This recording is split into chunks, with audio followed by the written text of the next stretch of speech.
I wanted to kind of start the show. See, I can't mind who sings. Who sings that song? It's a new dawn. It's a new day. It's a new life. What's that? For me, and I'm feeling good. That one. Yeah. I think it's like Evie or Etta or somebody. Somebody in the comments will know, but that would have been a good tune to start with, actually. It would have been. It would have been.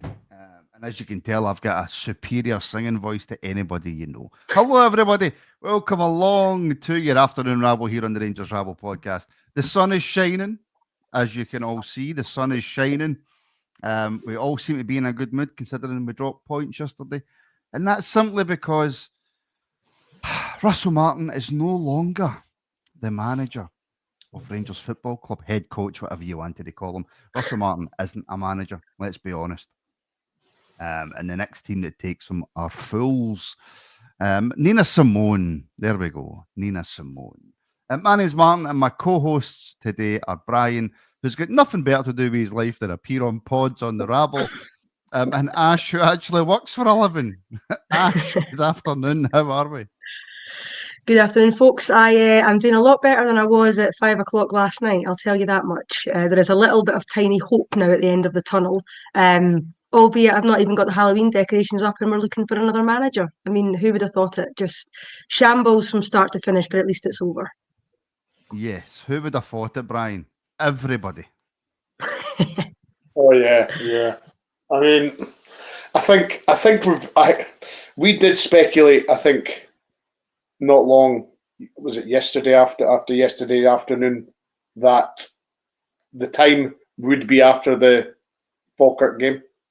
I think I think it was the pre-show actually. We did the pre-show with Willie, and we all sort of suggested that the time would be if things went wrong or went awry against Falkirk, then the international break followed. Like it started today, so this would be the ideal time to do things. But we never, in our wildest dreams, imagined it would actually happen. But here we are. Yes, here we are. And we've had Brian's reaction. We've sort of had my reaction as well, Ash. So what's your reaction, actually, seeing as I've not spoke to you since, about the departure of Russell Martin? I think my overriding emotion really is relief, to be honest. Just relief that this chapter is closed. Frustration that it took as long as it did for them to make that decision. Because I think if they make it a month ago when they probably should have, we've still got the majority of the season ahead of us. And we still would have a real chance at a title run. I think looking at it now, realistically, that's done for me. And really, it's about trying to stop Hearts, who are resurgent and obviously showing Scottish football what you can do with a bit of data analysis and a decent head coach. So for me, it's all about domestically getting back to where we were in terms of being difficult to beat.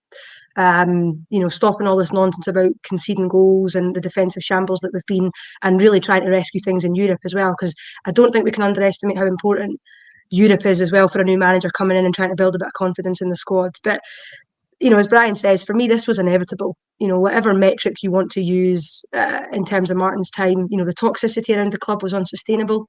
That couldn't have continued. The stats tell you that it was a disaster. Position in the league, we conceded more goals than we scored, and all the nonsense we had in terms of the disharmony in the squad with Raskin, Egerman, etc.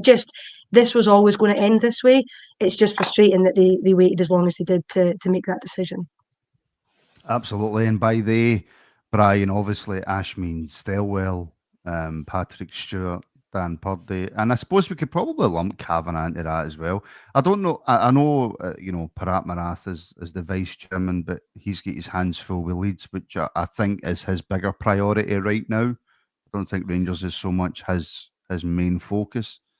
But why did it take those guys so long to come to the decision that not just Rangers fans, but the media throughout the world could see?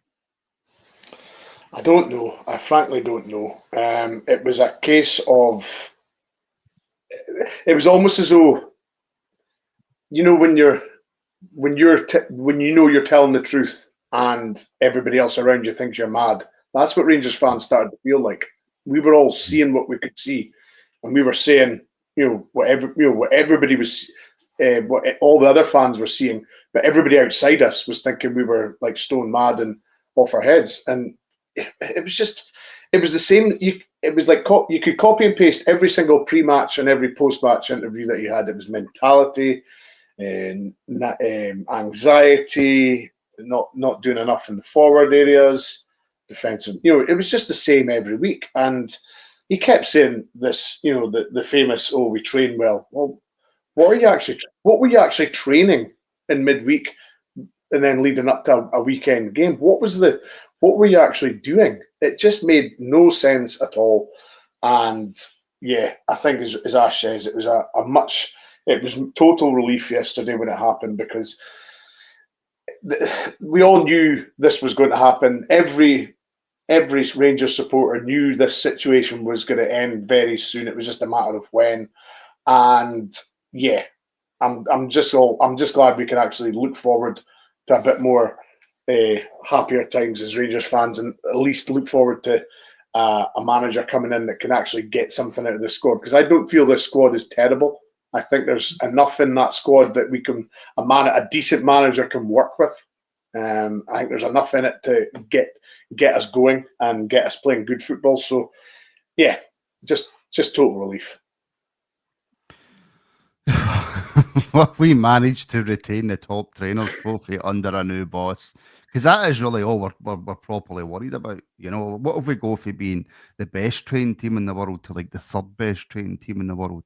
I know that is definitely something I'll be thinking about when a new boss comes in. Just before we carry on very, very quickly, so I announced today on the member show there's some big changes happening at the Rabble. Yes. So that's Gordon Ramsay there. Yes. So moving forward, that's what he does, isn't it? It's like the hand clap or something. So as of next week, the afternoon Rabble will be back Monday to Friday with you all. The Monday night and Friday night Rabbles are going. We are just going to have the afternoon Rabble on public YouTube with the build-ups, with the reaction, the Academy reviews, and the women's show will all be on public. We're going to have loads more members content coming your way. So if you want to help support the channel a little bit more, as YouTube make it more and more difficult for content creators, if you want to help support us a little bit more and join up as a member now and get access to at least 2 members shows a day, live on YouTube and then re-uploaded on Patreon. So whatever one you fancy, links are in the description. Click on those links and you can become a member and get access to loads and loads of extra content. So yes, there we go. Tonight at 7:30 will be the final night show that we do here on YouTube. The rest will all be under the Rabble Network members banner. So just to let everybody know. Right, Jim White this morning. Brian, I'll go to you because you've heard it and I'll get Ash's thoughts on it after. Jim White and Simon Jordan, I haven't listened or watched the clip yet, but I have been told plenty about it. Do you want to give us a wee rundown of what was said? Yeah, so what we've been gathering is that there was suggestions that there was, over the course of Russell Martin's tenure, there's been, obviously a lot of verbals, a lot of signage from the fans, and I think Simon Jordan was even suggesting that there was a hint of violence involved, towards the manager, and I think that's bang out of order. There's been no violence I've witnessed. There's been plenty of verbals, yes. That's part and parcel of football. I think yesterday was just an overspill of frustration from a fan base that's put up with a situation that they knew was going to end, end very, very soon. And I think it was just an overboil of frustration. And from the pictures you see, from the videos that you've seen, fans are just standing, just milling around. Okay, they weren't letting the bus leave yet, but I think that was more a sort of show of force to say it was a protest. Yeah, it was like a quiet protest, but they were basically saying if you want to get on the bus, you're going to have to come through us.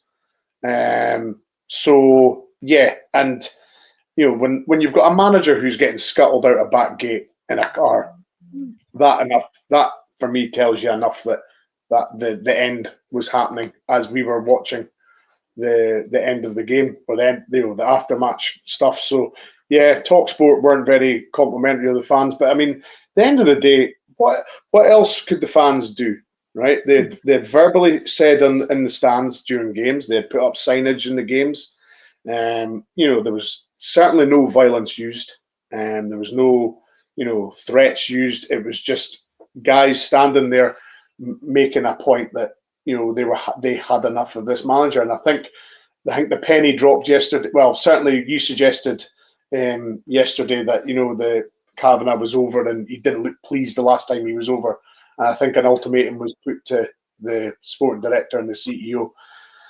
But it shouldn't take a chairman to come over and sort of tell off his understudies to do their jobs. They should have been doing their jobs. CEO Patrick Stewart should have had the balls to do his job and say, "Well, I'm sorry, Russell, this isn't working. We're going to have to let you go." Or Thirlwell, the two of them had to get together and make a decision themselves.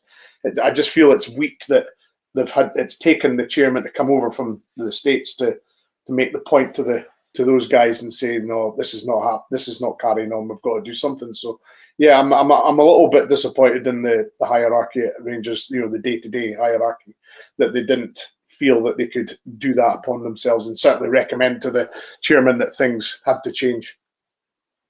What I will never get on this show is political, because I'm not interested, right? I don't care about politics. So I'm going to ignore the last part of this comment because I don't really know that much about Tucker Carlson, if I'm being brutally honest with you, right?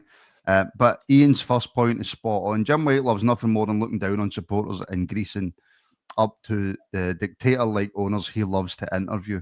I don't get the Tucker Carlson bit, right? But however, Ash, I can't stand Jim White.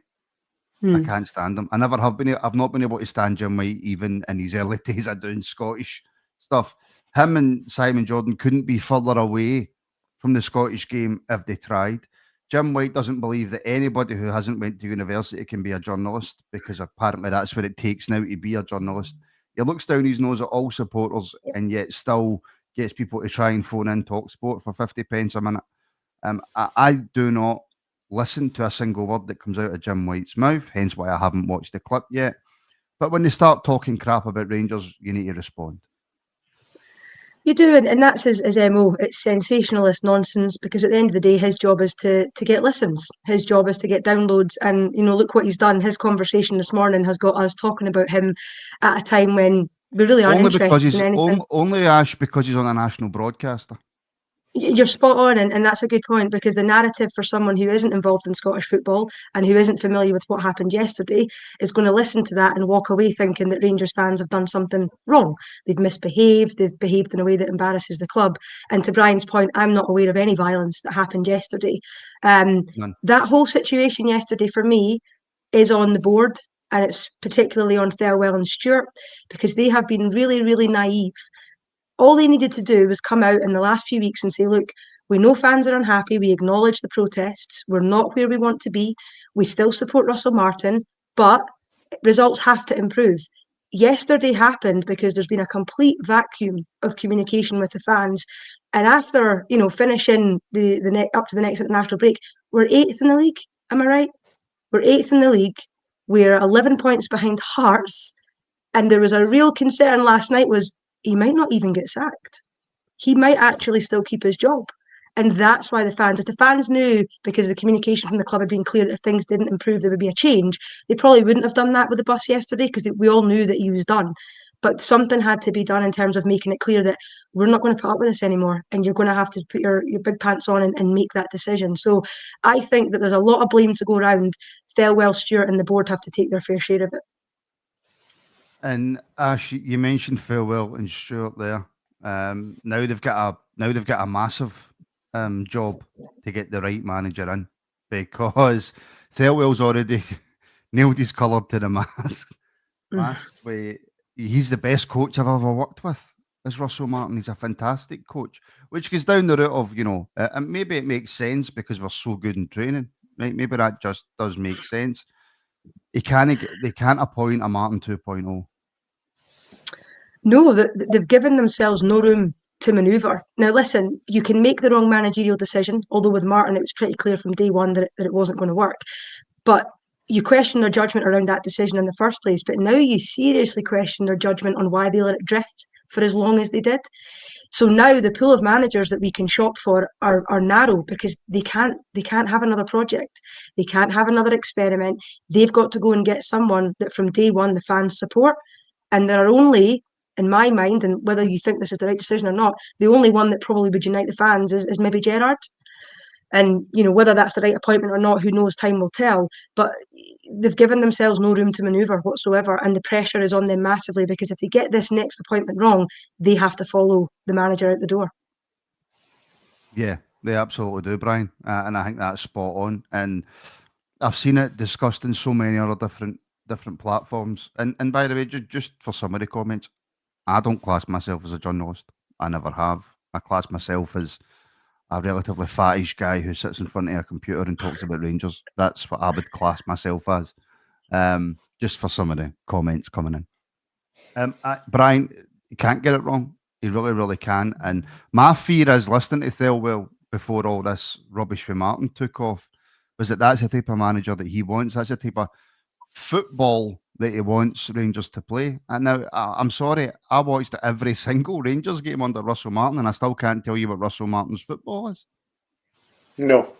I mean, he turned around and he said we were going to play attacking, fast, football well. I can't remember one. You could maybe have narrowed it down a few minutes here and there, but that was in the main that something that didn't happen over the piece. So that was, he didn't do what he said he was going to come and do. And yeah, Thurwell is now, he has got a huge job now. He's going to be under more scrutiny now than he's ever been for this appointment. He has got to get this absolutely spot on. There's no maneuver for error. He has got to get this absolutely spot on. And there's obviously the usual names that have cropped up on the betting lists. No surprise to see some of them: the Muscats, the Gerrards, the Dyches, the McInneses. But at the end of the day, as Ian said last night, or I think it was Ian or Connor, you want somebody that's just going to win games. Just win games. I mean, I don't think anybody would begrudge, not playing great just now as long as we won games. Winning games, breeds the winning mentality. And, as I said before, I don't think this squad is terrible. I think there's something to work with there. So, yeah, Thurwell the scrutiny's going to be on him big time. And if he gets this, I mean, for a lot of people, he should be actually walking now because he got this one so horribly wrong. Well, so is it up to his boy to bring in the new manager being head of recruitment? Well, honestly, this just smacks of cronyism again, doesn't it? This is just jobs for the boys. Yes, yeah. And yeah. But, by the way, it might be up to Thelwell Jr. to pick the next Rangers manager. I mean, this is the whole problem, isn't it? It's we're not. From the outside looking in, it doesn't appear as though we're acting professionally, does it? We're not getting the best people for the jobs. We're getting people we know rather than the best person, and that's frustrating. It very much is. Can I just say a big welcome, by the way, to Fraser Ewing, who has become a YouTube member, and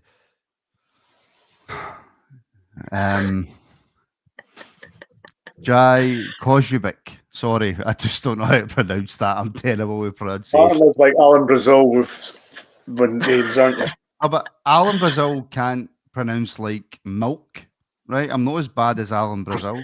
But yeah, thank you very much, guys. I hope you enjoy all the extra content. Thank you very much for the support. Andrew Duncan as well with a super sticker. And I believe Andrew Duncan put in a super sticker during the morning rabble as well. Sorry, I missed it. When you're dealing with phone calls and stuff, I do get mixed up. But if the memberships keep growing, I will have a producer very, very soon. So thank you very much.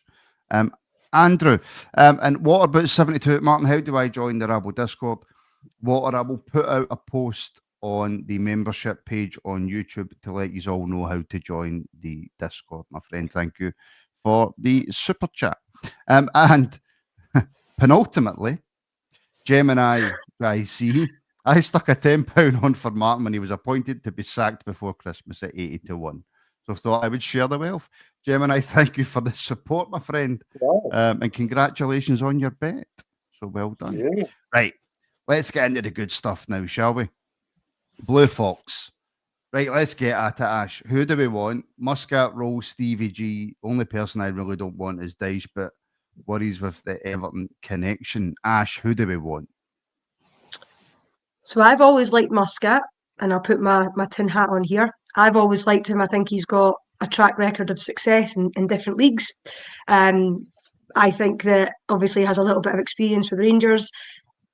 I probably would have appointed him in the summer when it was a kind of open ticket. Who do we want? I quite fancied him. However, given the circumstances we find ourselves in now, given the club, the players at the club, etc., I think you probably have to go with Gerrard, because I think what we need is someone who can come in, who can demand respect from the players, who can set standards again, because I think a lot of those standards clearly have been eroded in the last few months. I know that he didn't have over the piece a great bit of success, but I think that when he left, we were really on the precipice of going through a period where we would win trophies, successfully. If he stays that year, I think we win the league, frankly. So yeah, but my heart tells me that Muscat would do well here, but I think given the circumstance we're in, I'd be quite happy if Gerrard's the man that gets the nod. Ryan?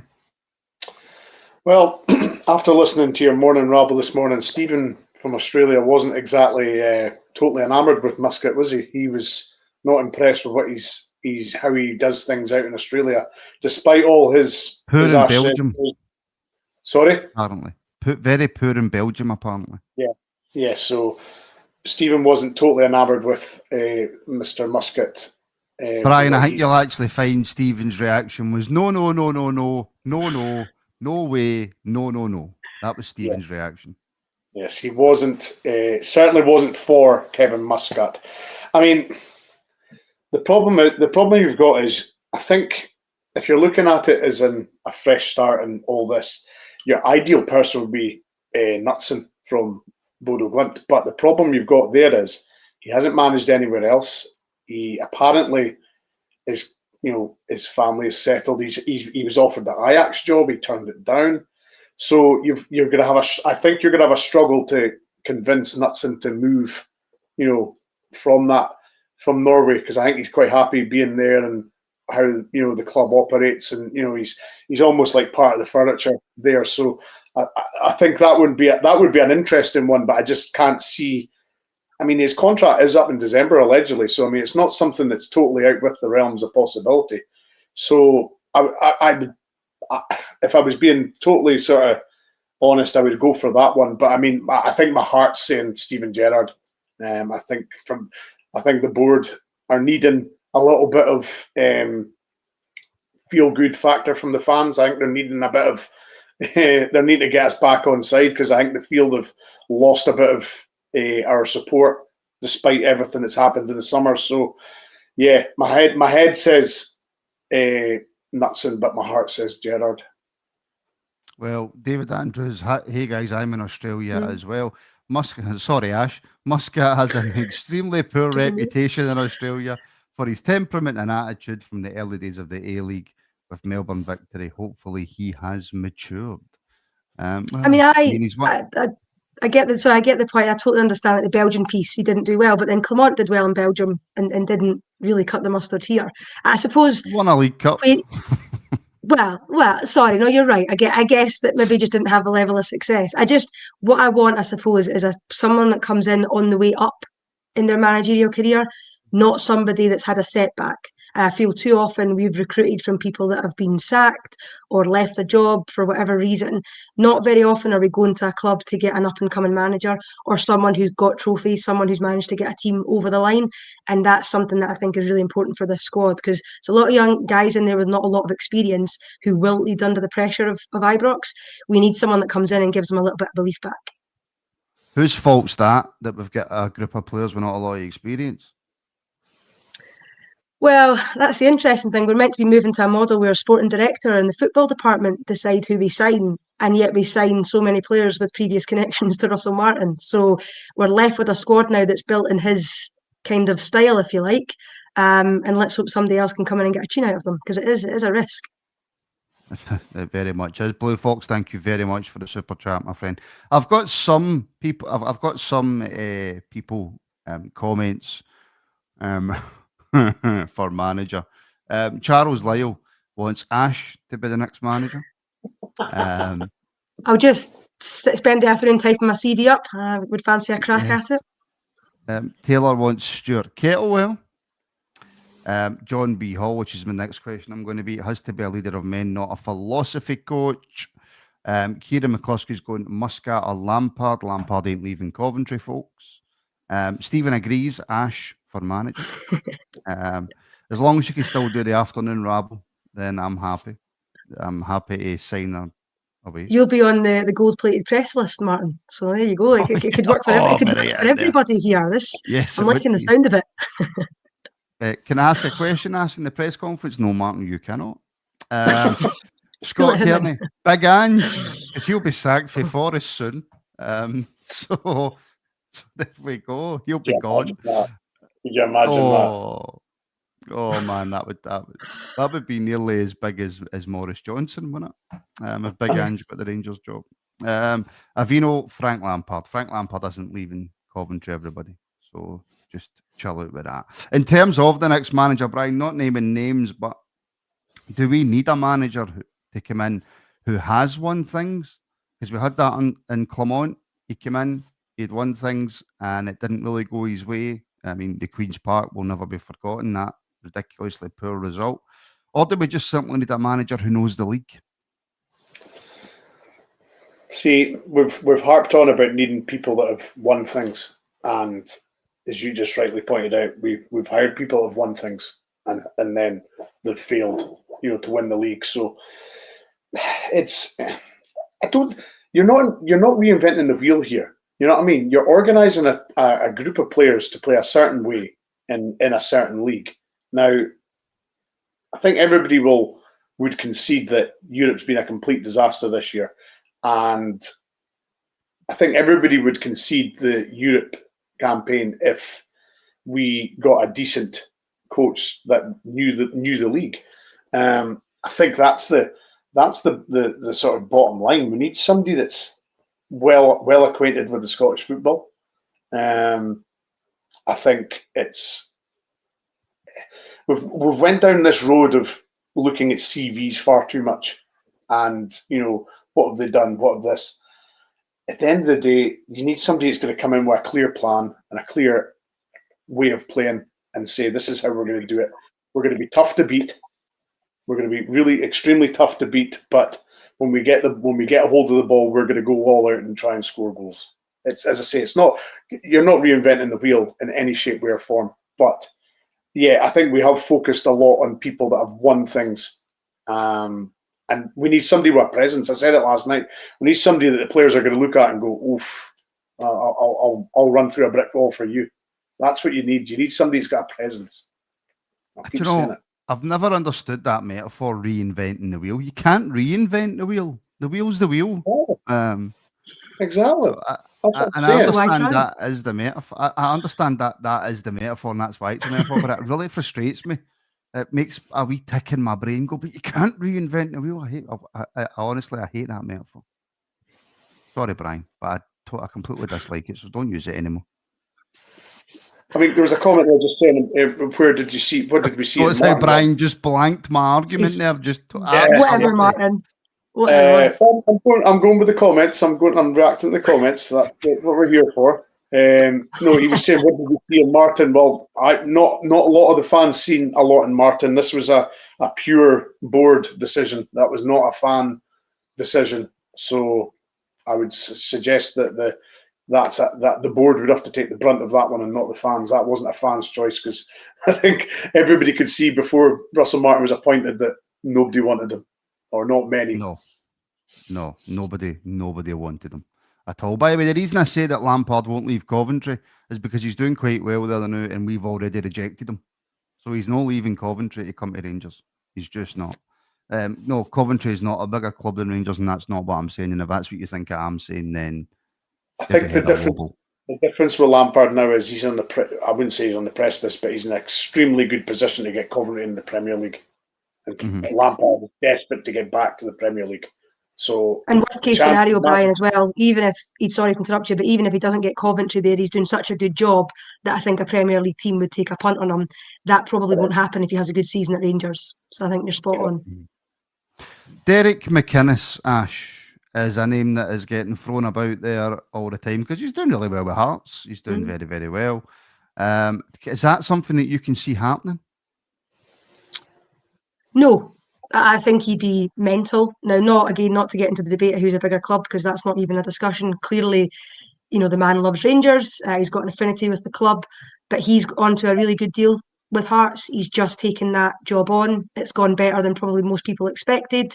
You've got Tony Bloom and all of the work going on behind the scenes. I just think for him, that's maybe his level, and I don't mean that disrespectfully, but I just think he could be a really, really good Hearts manager. If he had the opportunity to come before and didn't, I'm not sure that he wishes to make that switch now, to be honest. I think the ship has sailed on McInnes, and he's not someone that I think realistically the club are going to even be talking to. No, I would say so as well.